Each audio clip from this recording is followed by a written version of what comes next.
Hello and welcome students. आज हम करने वाले हैं insurance and annuity which is class 12 commerce new syllabus. This video is brought to you by logical learners channel. So without waiting further let us begin the chapter by doing insurance. तो आज हम पहले insurance को करने वाले हैं, annuity को हम नेक्स्ट वीडियो में करने वाले हैं।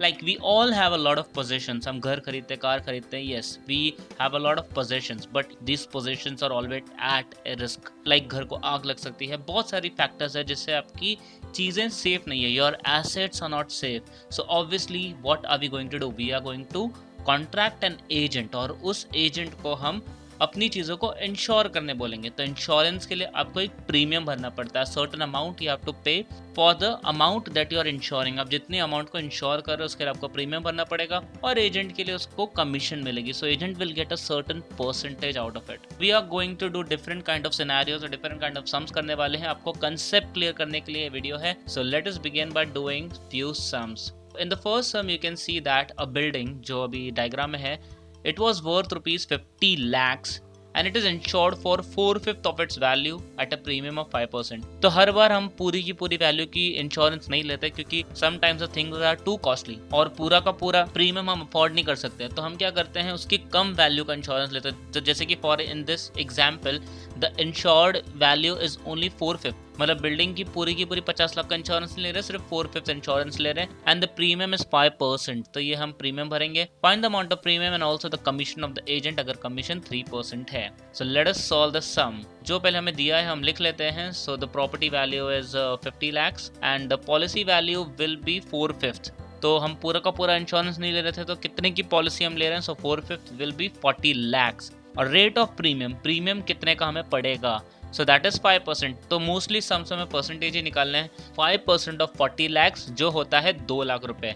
So the amount of premium is 2 lakh. तो अगर आपको 40 लाख का इंश्योरेंस करवाना है 50 लाख की बिल्डिंग का, so you will have to pay 2 lakh rupees.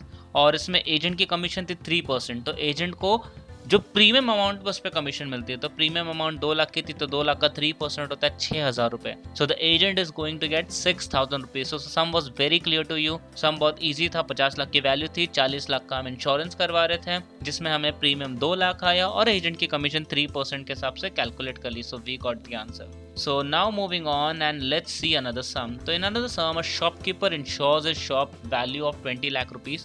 तो उसकी दुकान की कीमत 20 lakhs है for 80% of the value. Again now this shopkeeper is not doing insurance for the entire amount. वो सिर्फ 80% का इंश्योरेंस करा रहा है 20 लाख का, okay, and he page a premium of 80,000। तो उसने 80,000 प्रीमियम भरा, जितनी भी अमाउंट का इंश्योरेंस करवाया था 80% का। Find the rate of premium. Now the percentage is not given. और अगर एजेंट को 12% कमीशन मिलती है, तो एजेंट को कितनी कमीशन मिली? So let us solve this sum now. So let's see what is given to us. The property value is 20 lakh rupees. The insured value is only 80% of that. तो 20 लाख का 80% होता है 16 lakh rupees. And the premium paid was also given to us which was 80,000। तो 80,000 हमें premium जो मिला वो कैसे मिला? It is rate upon 100 into total. क्योंकि अगर हमें फाइंड करना रहता है कि कितना हम प्रीमियम भरेंगे, so that is multiplying the percentage with the total amount. तो परसेंटेज तो दिया है, इसी जगह पे रेट लिख लेते हैं, फिर हम क्रॉस मल्टीप्लाई करेंगे, तो जो 100 नीचे था वो ऊपर जाएगा 80,000 के पास। सो 80,000 इंटू 100 अपॉन टोटल, और टोटल हमें पता है 16 lakh rupees, that is the insurance amount.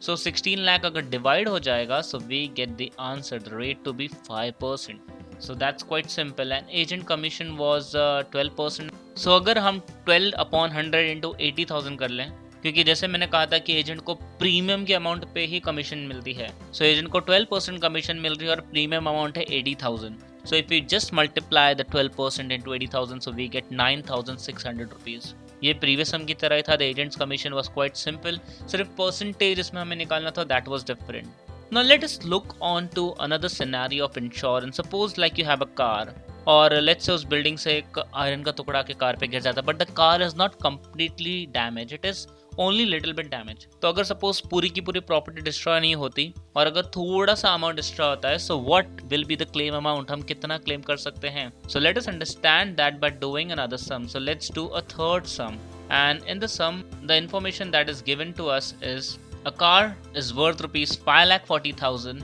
and it is insured for 4,50,000. Again the person is not doing insurance for the whole amount. Mostly लोग पूरी अमाउंट का इंश्योरेंस इसलिए नहीं कराते क्योंकि प्रीमियम ज़्यादा आता है, तो प्रीमियम ज़्यादा नहीं भरना चाहते। So the insurance amount is 4,50,000 and the car is damaged to the extent of 2,40,000. तो कार का डैमेज पूरा का पूरा नहीं हुआ है, कार का डैमेज सिर्फ 2,40,000 हुआ है. So find the amount of compensation that can be claimed. तो कितना हम compensation ले सकते हैं. तो 2,40,000 का जो नुकसान हुआ है उसमें से हम कितना क्लेम ले सकते हैं. So let us find out in this sum. So जो given है पहले वो लिख लेते हैं. Given value is of the car is 5,40,000. Insured value is 4,50,000 and the damage is 2,40,000. तो इसमें एक सिंपल सा फॉर्मूला आपको देना चाहता हूँ मैं. Claim is equal to insured value upon property value into loss.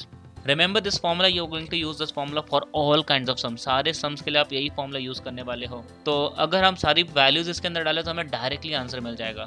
So insured value we know, the property value we know, and the loss also it's given to us. 2,40,000 का हमें loss हुआ है. So if you do all the calculation division easily you are going to get the answer 2 lakh. So हमारा 2,40,000 का जो loss हुआ है उसमें हमारा सिर्फ 2 लाख का क्लेम होगा. Now let us see another kind of scenario.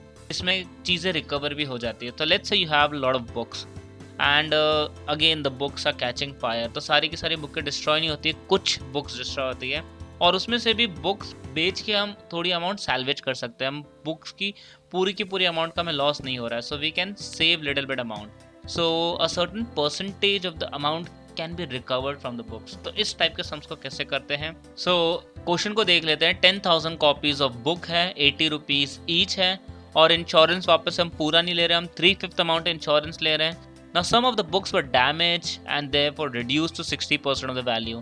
तो उनकी वैल्यू कम होगी, 60% हो गई. तो अगर suppose amount recovered against the damage is 24,000, तो अगर हमने इंश्योरेंस से 24,000 अमाउंट रिकवर की तो कितनी कॉपीज डैमेज हुई. सो this some is little bit tricky. आपकी बुक की 3/5 वैल्यू इंश्योर्ड हुई है, 60% वैल्यू बुक्स की रिकवर हुई है, मतलब 40% डैमेज हो गई. कुछ बुक्स, सारी बुक्स में डैमेज हुई है. तो अगर हमने 24,000 इंश्योरेंस से ले लिए क्योंकि 3/5 इंश्योरेंस करवाया था, तो हमने कितनी बुक्स डैमेज हुई हमारी. So let us solve this sum. Let us see one by one what is given to us. So total copies दी हुई है 10,000. Cost of each copy is given 80. The insured value is 3/5 of the property value. पूरी value का 3/5 हमने insurance करा है और claim हमने लिया 24,000 रुपए का. तो वापस से क्लेम का फॉर्मूला यूज करते हैं. तो क्लेम का फॉर्मूला था insured value upon property value into loss. तो इसमें जो हमें पता है पुट कर देते. क्लेम हमें पता है 24,000. Insured upon property value you can see above it is written 3/5. Property को अगर नीचे भेज दे इंश्योर्ड के, सो वी गेट 3/5, 3/5. पूरी वैल्यूज भी निकाल सकते हैं, कितना इंश्योरेंस करवाया, कितनी प्रॉपर्टी थी, मल्टीप्लाई कर सकते हैं, 8 लाख की वैल्यू है and so on. But let's not do that and सीधा 3/5 दिया, 3/5 पुट करते हैं और लॉस हमें पता चल जाएगा कि कितने का लॉस हुआ क्रॉस मल्टीप्लाई करके. तो 5 ऊपर जाएगा, 3 नीचे आएगा, तो हमें 40,000 का लॉस हुआ. तो हमारी 8 लाख की वैल्यूज थी बुक्स की, जिसमें से 40,000 का लॉस हुआ. बट 60% वॉज सैल्वेज, मतलब हमारा लॉस एक्चुअली 40% का है. तो 40% का लॉस 40,000 रुपीज़ का है. अगर पूरा का पूरा 100% का लॉस होता तो कितने का लॉस होता. तो क्रॉस मल्टीप्लाई करके हमें एक्स अमाउंट मिल जाएगा. तो अगर पूरा का पूरा लॉस होता, so X is 1 lakh rupees just by doing cross multiplication. So मुझे 100% लॉस मिल गया 1 लाख, क्योंकि 60% इसमें भी रिकवर हो गया, तो इसलिए हम काउंट नहीं करें, 60,000 बच गए. 40,000 का ही हमारा लॉस हुआ है. तो नंबर ऑफ बुक्स डैमेज के लिए हम 1 लाख कंसिडर करेंगे और पर बुक 80 रुपीज़ की थी. So if it divide it I get the answer 1250. सो 1250 बुक्स डैमेज हो गई थी 10,000 कॉपीज़ में से. So this sum was little bit tricky, but हमने 2 फॉर्मूलेज ही यूज़ किए. एक तो क्लेम का फॉर्मूला जो मैंने पिछले समय भी किया था, क्लेम से हमें लॉस मिल गया कि बुक्स से कितना लॉस हो रहा है, और दूसरा जो हमने क्रॉस मल्टीप्लाई किया, क्योंकि जो लॉस हमें मिला था मैंने उसको 100% लॉस से कंपेयर करके सॉल्व किया. तो क्रॉस मल्टीप्लाई करके मुझे एक्चुअल लॉस जो था, जो 60% जो सैल्वेज नहीं हो पाया, अगर उसे हटा के करें तो एक्चुअल लॉस मिल गया. और फिर बाद में हमें नंबर ऑफ कॉपीज मिल गई. लास्ट वाला पार्ट तो सिर्फ डिवाइड करना था. So that was simple. So let us see one more sum and then we will conclude the insurance part, life insurance. क्योंकि इंश्योरेंस में अगर हम हर टाइप का इंश्योरेंस देख रहे हैं, तो लास्ट टाइप का जो इंश्योरेंस बचता है that is life insurance, which people do in the case of accident or immature death to safeguard their life. So people do life insurance. So life insurance में again you have to pay a certain premium, and after paying the certain premium you get the amount after maturity. तो आपको एक तो accidental benefit मिलता है कि like if you die you get the benefit, or if the policy matures you get that kind of benefit as well. So in the given scenario, in the given sum that we have now, So a person takes a life policy of 2 lakh rupees for 15 years and the rate of premium is 55 per 1000. तो rate of premium निकालने का फिर से एक नया तरीका दिया है, हर बार परसेंटेज देते थे, ये टाइम दिया है कि 55 रुपीज पर 1000 पर एनम हर साल प्रीमियम भरना पड़ेगा। If the bonus is paid at an average of 6 rupees per 1000। तो जैसे कि मैंने बोला था कि मेच्योरिटी के बाद आपको अमाउंट मिलती है, सो उसमें बोनस ऐड हुआ है हमारे इंश्योरेंस पॉलिसी में, that is 6 rupees per 1000। So what is the benefit of the insured? तो इंश्योर्ड को बेनिफिट क्या मिल रहा है? This some is very straight forward, solve कर लेते हैं। पहले गिवन क्या दिया, 2 लाख की पॉलिसी है, रेट ऑफ प्रीमियम 55 पर 1000 दिया हुआ है, तो प्रीमियम की अमाउंट निकाल लेते हैं, खाली परसेंटेज नहीं दिया है, 55 अपॉन 1000 इंटू अमाउंट थी 2 लाख, तो अगर सॉल्व करेंगे तो we get 11,000 is a premium per annum. So that was simple. और 15 साल की पॉलिसी है तो पूरा प्रीमियम हम पे करेंगे 15 into 11,000, that is 1,65,000। So this part was very simple, straightforward था। Now coming back to what is the insurer going to get. तो रेट ऑफ बोनस है 6 पर 1000, तो उसे जो एक्स्ट्रा बोनस मिल रहा है, सो 6 पर 1000 इंटू 2 lakhs वी डू, तो 1200 रुपये per month he is getting for 15 years। If you multiply, so that is 15 multiply by 1200, so that comes 18,000।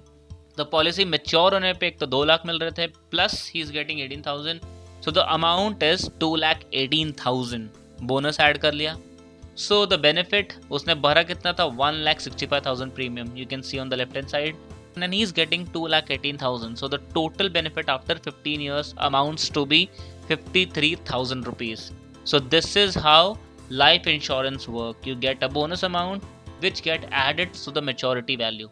So that's it. So this completes the insurance part, and after insurance we will be doing annuity chapter, which is the next video. So stay tuned for that. And if you liked it, please click on the like button and subscribe to the channel.